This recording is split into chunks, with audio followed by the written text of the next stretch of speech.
আসসালামু আলাইকুম ওয়া রাহমাতুল্লাহি ওয়া বারাকাতুহু। আমার নাম আব্দুস সোবাহান, আমি একজন অ্যাকাউন্টেন্ট। পবিত্র কোরআনে আছে, আল্লাহ তাআলা বলছেন যে কেউ জানে না মায়ের জরায়ুর ভিতরে কি রয়েছে, ছেলে নাকি মেয়ে।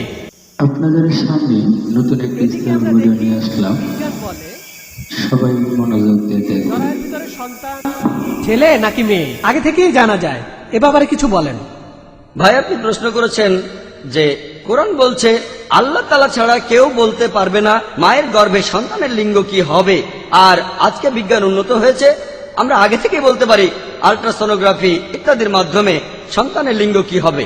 ভাই, আপনি পবিত্র কোরআনের একটি আয়াতের কথা বলেছেন। সূরা লুকমানের 34 নম্বর আয়াতে উল্লেখ করা হয়েছে যে কিয়ামতের জ্ঞান কেবলমাত্র আল্লাহর নিকটে রহিয়াছে, কখন বৃষ্টি বর্ষণ করিবেন এবং তিনি জানেন মায়ের জরায়ুতে যাহা আছে, কখন কে মৃত্যুবরণ করিবে সে কে অর্জন করিবে। কোরআন বলছে যে আল্লাহ জানেন যে মায়ের জরায়ুর ভেতরে কি রহিয়াছে। কোরআন এটা বলছে না যে আল্লাহ জরায়ুর সন্তানের লিঙ্গ আগে থেকে জানেন।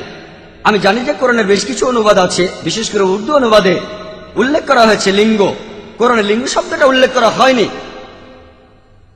এখানে কোরআনের সূরা লুকমানের 34 নম্বর আয়াতে লিঙ্গের কথা বলা হয়নি, বলা হয়েছে আল্লাহ তাআলা ছাড়া কেউ জানেন না মায়ের জরায়ুতে কি আছে।